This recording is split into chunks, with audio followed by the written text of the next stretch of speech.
Dear students, Assalamu alaikum. Hope you're well. So, in continuation of our previous lecture, today I will be talking about tragedy, which is a very significant and important component as far as classical drama is concerned. So, let's begin.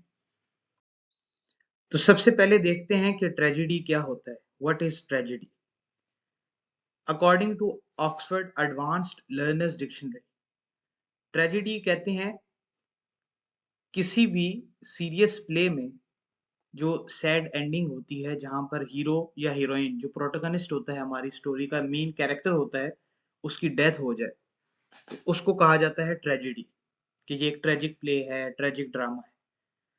तो ये बड़ी renowned dictionaries हैं कुछ हमारे पास, जैसे कि Oxford की dictionary है, कैम्ब्रिज की डिक्शनरी है, या penguin dictionary of literary terms and literary theory है, जिसके मुताबिक ट्रेजेडी क्या है? In the first place, it almost certainly denoted a form of ritual sacrifice, accompanied by a choral song in honor of Dionysus, the god of fields and the vineyards.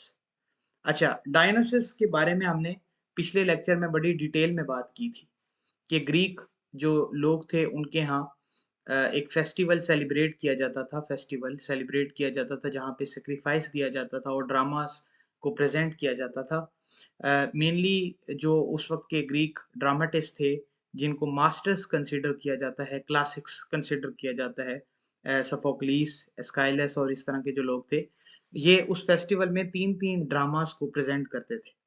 तीन तीन dramas को, ये एक तरह से competition ही आप कह लें कि उन लोगों के लिए एक एंटरटेनमेंट भी थी उस ड्रामा को देखना। तो ये जो ग्रीक एरिना था, या आप कह लो कि जो ग्रीक थिएटर था, वहां पर इनको प्रेजेंट करते थे, जो मुख्तलिफ एक्टर्स आके परफॉर्म करते थे। और उसमें कोरल सॉन्ग भी होता था। कोरस की भी हमने पिछले लेक्चर में बात की थी कि कोरस किसे कहते हैं। आगे चल के हम डिटेल में भी इसको देखेंगे जब हम इडिपस टेक्स्ट को डिस्कस करेंगे in detail in the next lecture. तो इन द फर्स्ट प्लेस मतलब कि देखो, एक डिक्शनरी तो ये कह रही है कि ये बड़ी एक जनरल सी परसेप्शन है हमारा, बड़ा एक जनरल सा आइडिया, जनरल सा एक कॉन्सेप्ट क्या है कि ट्रेजेडी किसे कहते हैं? एक ऐसी स्टोरी को, एक ऐसे प्ले को जिसमें संजीदगी है, सीरियस है, जाहिर सी बात है क्योंकि उसमें मौत का एलिमेंट मौजूद है, और डेथ जो है वो एक बड़ा सीरियस थीम होता है किसी भी लिटरेरी जॉनरा के अंदर। जहाँ पे डेथ हो वहाँ पे मुस्कुराहट नहीं होती, वहाँ पे दुख होता है, वहाँ पे गम होता है, वहाँ पे अफसोस होता है, वहाँ पे गिल्ट है, रिग्रेट है, ठीक है? तो एक सैडनेस होती है। तो sad ending, specially one in which main character dies, ये हम आगे चल के देखेंगे कि वो मेन कैरेक्टर की क्वालिटीज क्या होती हैं, कि जिसके मरने पे सच में हमें अफसोस होता है, क्यों अफसोस होता है हमें। तो penguin dictionary of literary terms and literary theory जो है वो कहती है कि in the first place it almost certainly denoted a form of ritual sacrifice. ये इंपॉर्टेंट है, इसको मैं यहाँ पे आपके लिए हाईलाइट कर देता हूँ। Sorry, just give me a moment. ये ritual sacrifice accompanied by a choral song। Choral song वही कोरस, ठीक है? मतलब इसमें एक तो ये है कि एक रिचुअल सेक्रीफाइस हो रहा है, किसके लिए हो रहा है? डायनासिस के लिए हो रहा है। डायनासिस कौन है? The God of the fields and vineyards, God of fertility और इस तरह की चीजें, खुराक। तो सेक्रीफाइस करते हैं एक तरह से। Out of this ritual developed Greek dramatic tragedy. इस रिचुअल की वजह से ग्रीक ड्रामेटिक ट्रेजेडी जो है वो वजूद में आई। Murfin describes tragedy as a serious and often sombre drama written in prose or verse that typically ends in a disaster। ये मर्फिन की एक डेफिनेशन है कि ट्रेजिडी को वो कहते हैं कि ये एक सीरियस ड्रामा है which is written in prose या verse that typically ends in disaster, तबाही, and that focuses on character who undergoes unexpected reversals। Unexpected reversal, इसको भी आप अपने पास नोट कर लें। हम इडिपस टेक्स्ट को जब डिस्कस करेंगे तो मैं आपको ये वर्ड टर्म यूज करूंगा, अनएक्सपेक्टेड रिवर्सल का क्या मतलब होता है, ठीक है? आगे चलते हैं। ग्रीक फिलोसोफर एरिस्टोटल जो है, उसने एक ट्रेजेडी की एक डेफिनेशन दी है जो बहुत मशहूर है। उसने कुछ क्वालिटीज बता दी हैं कि अगर ये चीजें होंगी तो वो ट्रेजेडी कहलाएगी, वरना वो ट्रेजेडी नहीं होगी एरिस्टोटल के नजदीक। एरिस्टोटल जो है वो ग्रीक फिलोसोफर है, ग्रीक स्कॉलर है, ग्रीक क्रिटिक है और ग्रीक साइंटिस्ट भी है। एरिस्टोटल ने तकरीबन कमोपेश ही steps into every aspect of knowledge, चाहे वो फिलोसफी हो, चाहे वो साइंस हो, चाहे वो लिटरेचर हो। तो क्योंकि उस वक्त का सबसे जो मशहूर और मकबूल जो आप कह लो कि लिटरेरी जॉनरा था वो पोइट्री और ड्रामा था। और ग्रीक के यहाँ क्योंकि यूनान में ड्रामा बहुत ज्यादा फेमस था। तो ट्रेजेडी इसके नजदीक क्या है? It is an imitation of an action that is serious. सबसे पहले तो मैं यहाँ पे रुक के आपको एक इम्पोर्टेंट चीज बता देता हूँ। You might have heard about Plato as well. Plato के नजदीक इमिटेशन मतलब वो भी प्लेटो के नजदीक लिटरेचर या ड्रामा या पोएट्री की क्या अहमियत थी, उस पर हम बात कर लेते हैं थोड़ी सी। प्लेटो ने एक आइडिया दिया था जिसको वो नजरिए अमसाल भी कहते हैं, जिसको उर्दू में थ्योरी ऑफ केव्स या एलिगरी ऑफ केव्स। उसका नजरिया ये था कि जो आर्ट है या पोइट्री है, it is an imitation of an ideal world. मतलब एक पेंटर है, एक आर्टिस्ट है, वो जो बना रहा है दर हकीकत वो एक कॉपी है, और जिस चीज की वो कॉपी है वो बजाते खुद भी एक कॉपी है एक आइडियल वर्ल्ड की। इसकी एग्जांपल मैं ऐसे देता हूं आपको कि लेट सपोज मैं एक पेंटर हूं, मैं एक घर पेंट करता हूं, तो मैं उस घर की मेरी जो पेंटिंग है वो इमिटेशन है किसकी? जो असल में दुनिया में एक घर मौजूद है, मैं उस घर को देखता हूँ और उसको देख के उसकी पेंटिंग बना लेता हूँ। इमिटेशन कहते हैं कॉपी को, ठीक है?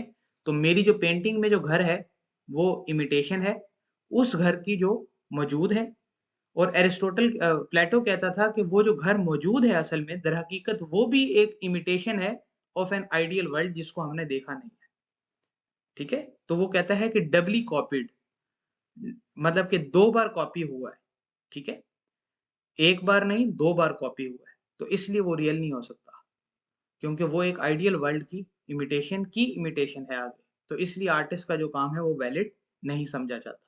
इस तरीके से उसने जो अपनी किताब लिखी बड़ी फेमस द रिपब्लिक, उसमें वो कहता है कि मेरी जो आइडियल स्टेट होगी उसमें पोएट की कोई जगह नहीं है, क्योंकि पोएट की यूटिलिटी क्या है, रियासत को क्या फायदा दे रहे होते हैं। होमर के बारे में उसने बड़े सख्त कलमात अदा किए। तो उसके नजदीक ये बड़ा आयरॉनिकल है कि उसके जो अपने डायलॉग्स हैं और जो उसकी अपनी ये एलिगरी ऑफ केव है ये पोएटिक फॉर्म में लिखी गई है, और मतलब वर्स फॉर्म में वो लिखता था लेकिन पोएट्स के खिलाफ था क्योंकि उनकी कोई यूटिलिटी नहीं थी। एरिस्टोटल ने प्लेटो के बाद उस पर तनकीद की और उसने जवाब दिया।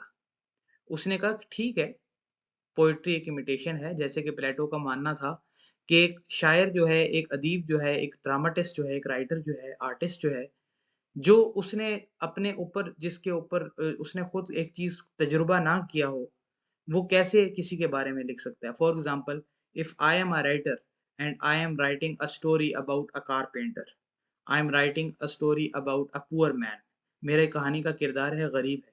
अगर मैंने अपनी जिंदगी में खुद गुर्बत का तजुर्बा नहीं किया, खुद एज अ कारपेंटर काम नहीं किया, खुद एज अ रक्षा ड्राइवर मैंने काम नहीं किया, तो मैं कैसे एक ऐसा किरदार बना सकता हूँ? तो ये रिलायबल नहीं होगा प्लेटो के नजदीक। तो एरिस्टोटल कहता था कि नहीं, एरिस्टोटल के नजदीक वो कहता था कि tragedy is an imitation of an action. वो कहता था imitation of an ideal world, जबकि एरिस्टोटल कहता था नहीं, it is an imitation of an action. और यही असल में ड्रामे का नाम है कि ड्रामा जो होता है वो स्टेज के लिए बनाया जाता है और उसको परफॉर्म किया जाता है, उसमें एक्शन इन्वॉल्व है, उसमें डायलॉग इन्वॉल्व है।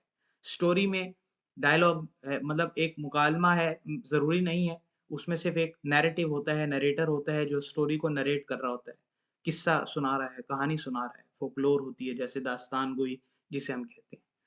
जबकि ड्रामा जो है उसमें एक्शन है, उसमें किरदार है, उसमें डायलॉग है, मुकालमा है, ठीक है?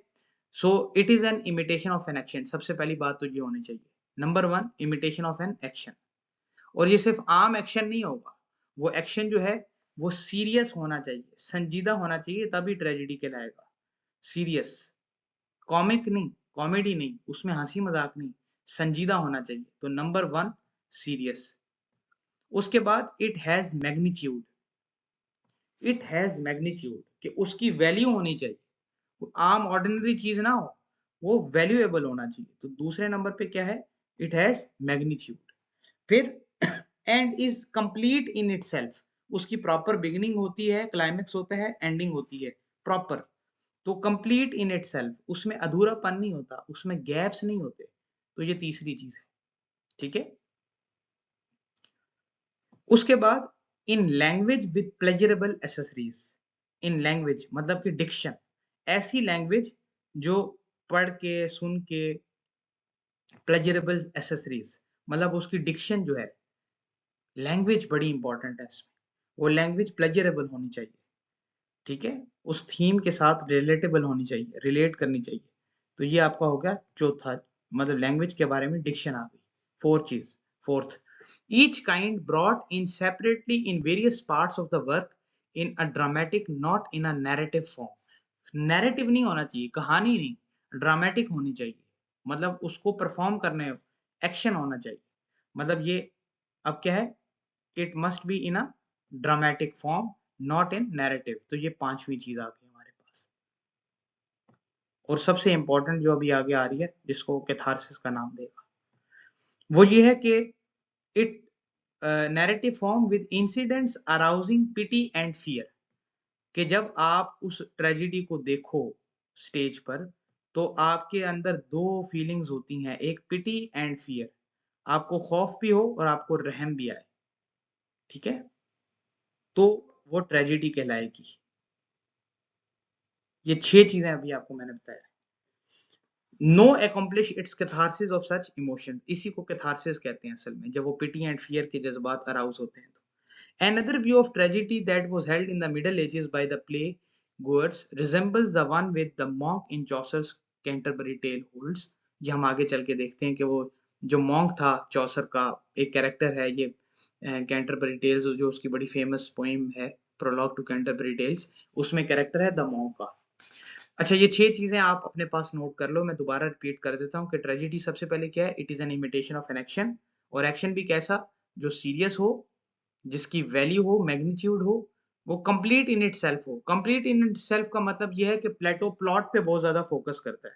प्लॉट किसे कहते हैं? कहानी का प्लॉट होता है डिफरेंट इवेंट्स के साथ जुड़ के कहानी जो है वो एक प्लॉट बनाती है। इवेंट का मतलब पहला एक है इवेंट ए, फिर है event B, event C, event D, event E, event F. Event से मुराद हैपनिंग, कोई भी एक्शन, कोई सीन, ठीक है। तो एक एक्शन दूसरे एक्शन से या एक सीन दूसरे सीन के साथ बिल्कुल कनेक्ट होना चाहिए। हर इवेंट का ऑर्डर बड़ा इंपॉर्टेंट है। फिर इवेंट, उसमें से कोई एक इवेंट निकाल दिया तो प्लॉट खराब हो गया, कहानी खत्म हो गई, ठीक है। तो ये भी ट्रेजेडी की एक बहुत बड़ी बात है। तो वो कहता है ऑर्गेनिक होल होना चाहिए, यूनिटी होनी चाहिए, कोहेजन होनी चाहिए इवेंट्स के दरमियान में। प्लॉट बड़ा इंपॉर्टेंट है इसके नजदीक। फिर in language with pleasurable accessories की डिक्शन बड़ी इंपॉर्टेंट है। अब अगर कोई बादशाह है तो उसका डायलॉग भी ऐसा होना चाहिए कि वो बादशाह है। अगर कोई गुलाम है तो उसका डायलॉग भी ऐसा होना चाहिए वो गुलाम है, ठीक है। अगर कोई मजलूम है तो उसके डायलॉग में भी ये पता चलना चाहिए, डायलॉग को सुन के, कभी उस पर जुल्म हुआ है, वो मजलूम है। कोई जालिम है, टायरेंट है, तो उसकी टिरनी नजर आनी चाहिए उसके डायलॉग से। अच्छा, उसके बाद in a dramatic not in a narrative form. मैंने आपको पहले भी बताया कि नैरेटिव फॉर्म क्या है? जिस तरह किस्सा सुनाया जा रहा है, कहानी सुनाई जा रही है, नहीं वैसे नहीं। ड्रामेटिक होना चाहिए, उसमें ड्रामा होना चाहिए, उसमें मुकालमा होना चाहिए, उसमें ड्राम स्टेज पे परफॉर्मेंस होनी चाहिए, ठीक है। और it must arouse pity and fear, इसको हम कहते हैं कैथारसिस। कैथारसिस मैंने आपको पिछले लेक्चर में भी बताया था क्या होता है, कि हकीमों के पास जब जाते थे वो कहते थे कि आपको सारे जो अमराज होते हैं वो ज्यादातर मुंह के जरिए या पेट से लगते हैं। तो सबसे पहले इलाज कराने से पहले वो आपको कहते थे कि ये दवाई लो, इससे आपका पेट साफ हो जाएगा। इस अमल को कैथारसिस कहा जाता था। तो पिटी एंड फियर असल में यही होता है कि इंसान जब स्टेज पे वो ड्रामे को देखता है, तो और वो डाउनफॉल देखता है एक कैरेक्टर का, तो वो एक दफा तो उसको डर लगता है, खौफ आता है, फियर का उसके अंदर एलिमेंट अराउज होता है कि वो कहता है कि शुक्र है यहाँ पर मैं नहीं था, शुक्र है यहाँ पर मेरा कोई प्यारा नहीं था। और दूसरी तरफ वो सिंपैथेटिक भी होता है उस किरदार के बारे में, he or she feels sorry about that particular downfall of the character। ठीक है, आगे चलते हैं। ये चौसर की जो कैंटरबरिटी है इसके बारे में। अब ये मॉन्क का जो कैरेक्टर है, ये चौसर की लाइंस है कि tragedy is to sign a certain story as old books makes us memoir of him that stood in great prosperity and his wife fallen out of high degree into misery and endeth wretchedly। तो ये tragedy को बता रहा है, असल में वो monk का कैरेक्टर जो है वो उसमें बताया है कि it is certainly it is a story as old books makes us, जैसे मतलब कि पुरानी किताबों ने मतलब ग्रीक्स लोगों ने हमें बताया that stood in great prosperity, कि एक ऐसा किरदार होता है इसमें जो बड़ा एक हाईली मैग्नीट्यूड होता है, कहानी जिसका हाई मैग्नीट्यूड होता है, ग्रेट प्रोस्पेरिटी दिखाई जाती है। And by fallen out of high degree, और फिर एक वो कहते हैं चढ़ते सूरज को जवाल होता है।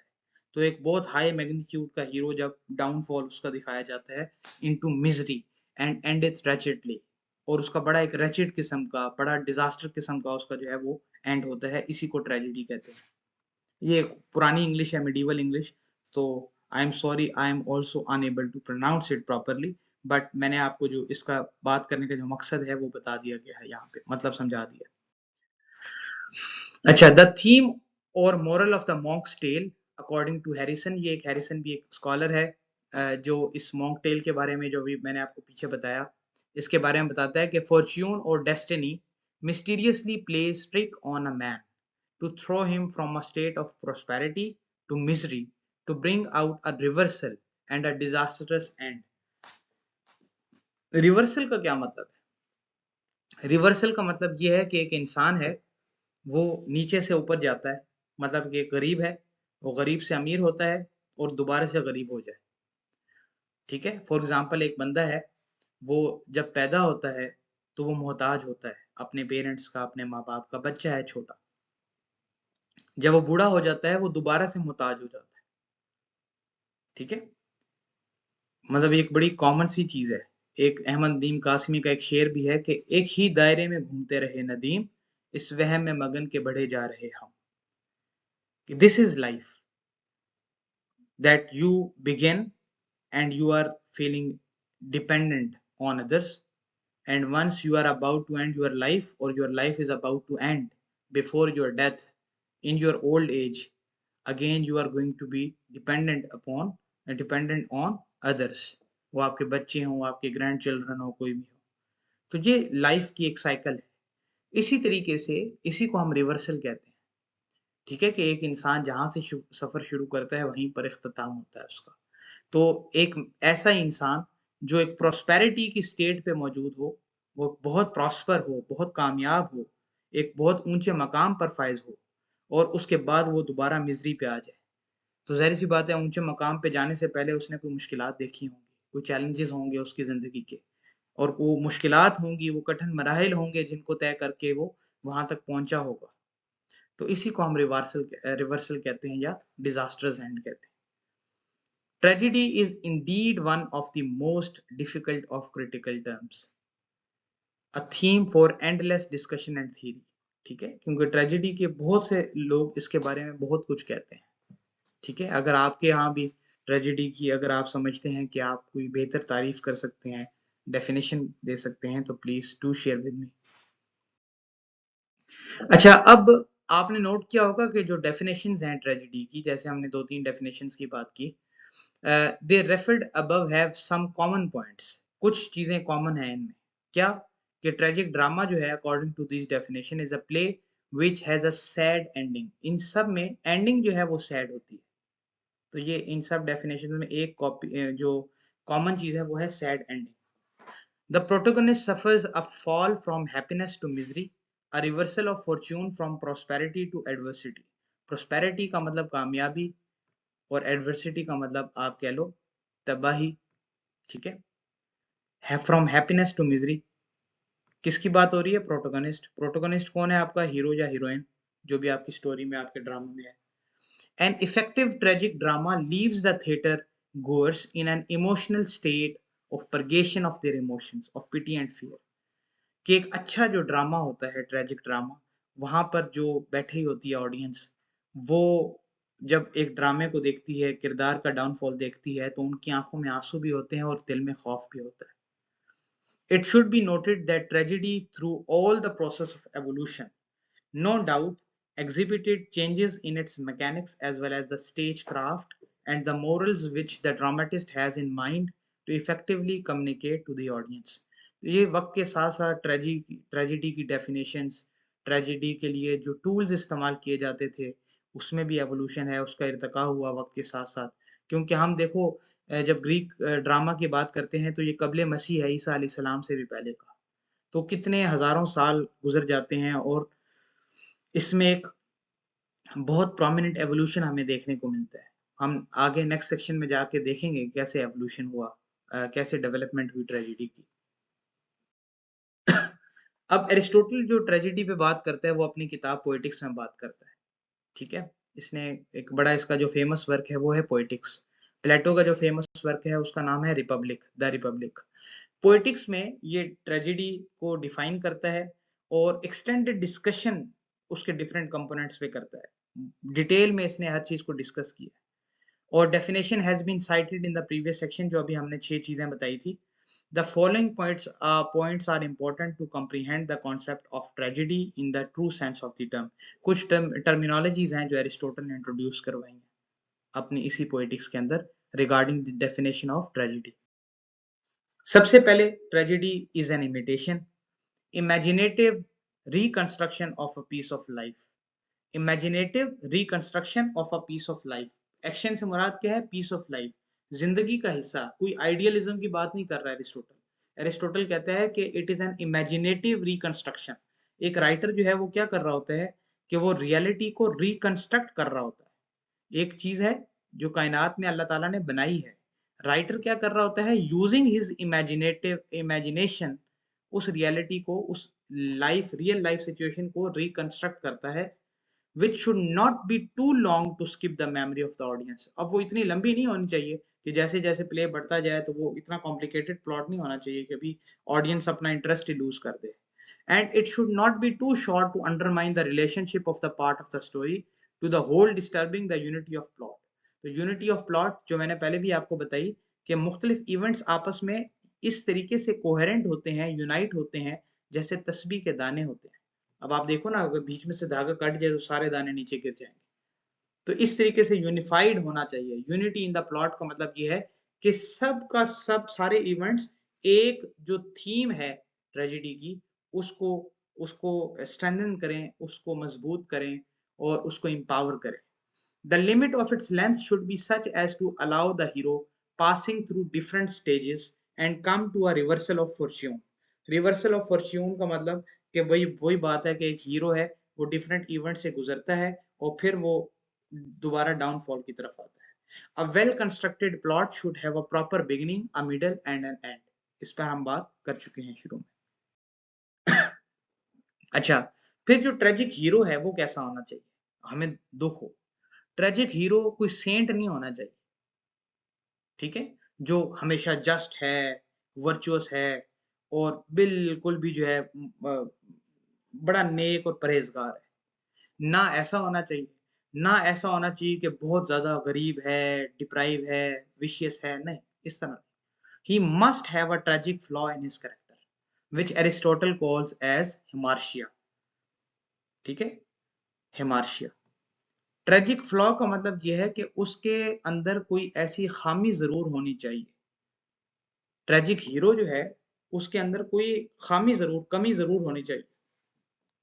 और सिर्फ कमी नहीं होनी चाहिए, ऐसी कमी जो उसके डाउनफॉल का बायस बने, कॉज बने। फॉर एग्जाम्पल, हो सकता है वो एक किंग हो सकता है वो एक जर्नल हो सकता है वो एक बहुत बड़ा पॉलिटिशियन हो सकता है एक बहुत अमीर बिजनेसमैन हो, लेकिन उसके अंदर कोई कमी हो, वो प्राउड हो, ग्रीडी हो और उसकी वजह से उसका डाउनफॉल आ जाए। So a weakness or limitation due to which the hero experiences a change from happiness to misery, इसको हम कहते हैं मार्शिया। कि ये वो वीकनेस है, ये वो लिमिटेशन है, वो कमी है, due to which the hero experiences a change from happiness to misery.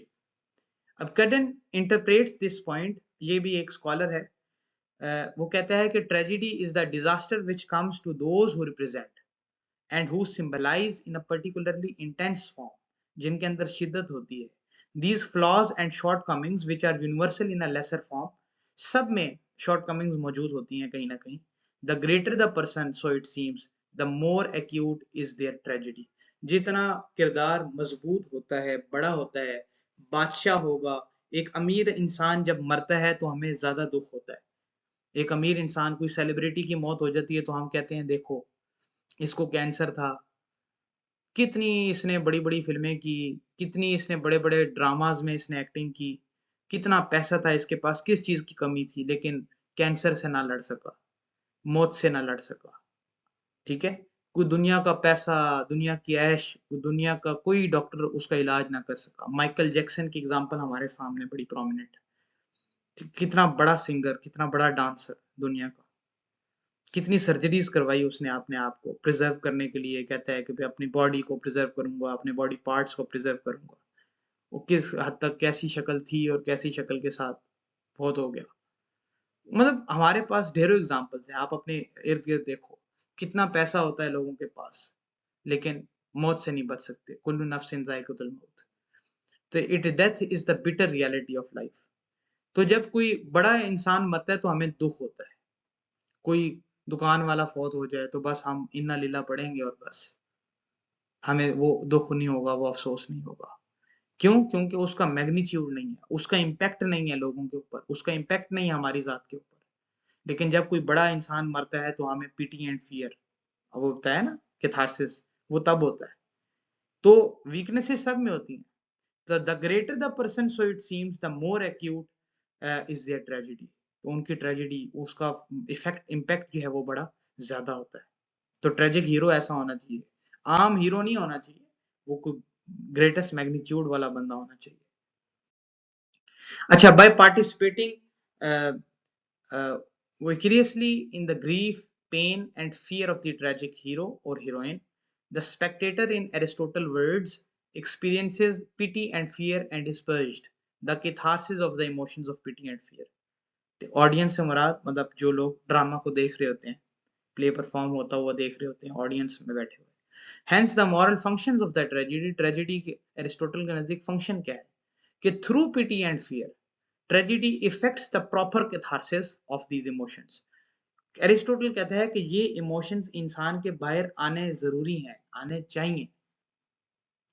और ये को क्या कर मतलब कैसे होता है? ट्रेजेडी से होता है। तो ट्रेजेडी कैथारसिस का काम करती है। कैथारसिस, और जैसे इंसान के मुख्तलिफ जज्बात हैं, मोहब्बत है, नफरत है, गुस्सा है, दुख है, आंसू हैं, उस तरीके से पिटी एंड फियर का जो जज्बा है वो भी, उसकी फीलिंग्स जो हैं उसको भी एक्सप्रेस करना चाहिए। और वो कहाँ पे होती हैं? जब वो कोई ड्रामे को परफॉर्म होता हुआ देख रहा होता है, बिलखसूस ट्रेजिक ड्रामे को।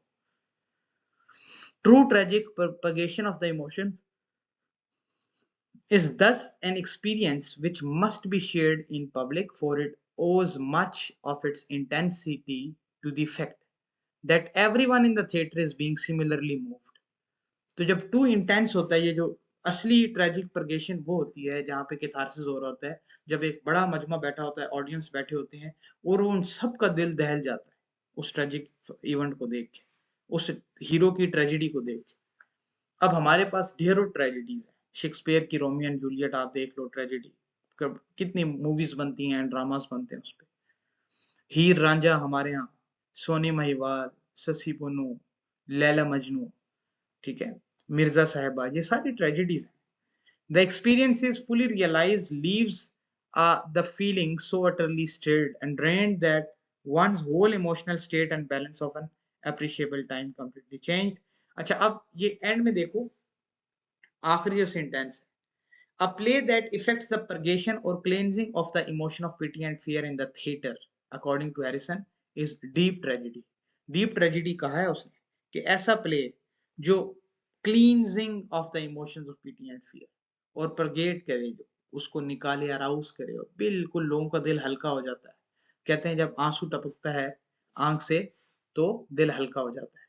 It is how Aristotle defends poetry and refutes the charges of immorality against the poet. जैसे लोग, प्लेटो ने भी कहा था कि ये या बाकी लोग जो कहते थे, क्रिटिसाइज़ करते थे कि पोएट्स ये जो होते हैं वो लोगों को इमोरल बनाते हैं, इमोरैलिटी सिखाते हैं, इनकी कोई यूटिलिटी नहीं है रियासत में, इनका क्या काम है? तो इसने डिफेंड किया पोएट्री को और ड्रामे को और इसने कहा कि भई ऐसा नहीं होता। पोएट्री जो है ड्रामा जैसे इसने एग्ज़ाम्पल पोएटिक्स में दी ट्रेजेडी की, तो उसने कहा ट्रेजेडी असल में हमें प्यूरिफाई कर रही होती है, हमारे दिल को हल्का कर रही होती है। कैसे कर रही होती है? Through catharsis. कैथारसिस क्या है? पिटी एंड फ़ियर के जो एलिमेंट्स हैं, जब वो हमारी फीलिंग्स होती हैं, वो हम एक्सप्रेस करते हैं आँसुओं के ज़रिए, हमारा दिल डरता भी है। We feel sorry for the death on the death of the character, so we feel sorry for them. तो ये जो है एक मुख्तसर लेक्चर था हमारा ट्रेजेडी के ऊपर। नेक्स्ट लेक्चर में इंशाल्लाह we will be talking more about the development of tragedy followed by the first of our play in this course, which is titled as Oedipus Rex by Sophocles. So this is end from my side. If you have any question or you have any suggestion, you can drop your anything in the comment box. और मैं फिर आपको बताता चलूँ कि ये जो lectures हैं ये डिटेल्ड लेक्चर्स हैं उन स्टूडेंट के लिए जो इन डेप्थ स्टडी करना चाहते हैं। शॉर्ट वीडियोस के लिए आप हमारी वीडियोस को भी देख सकते हैं, वो वक्तन फ़वक्तन आती हैं चैनल पे। ये जो कोर्स है ये on the request bye Amal academic motivation learning. I am recording this course free of charge for students of Allama Iqbal open university and all the other students literary aspirants जो in depth इस course को study करना चाहते हैं। So this is it from my side. Stay tuned for upcoming videos. Thank you so much. Allah Hafiz.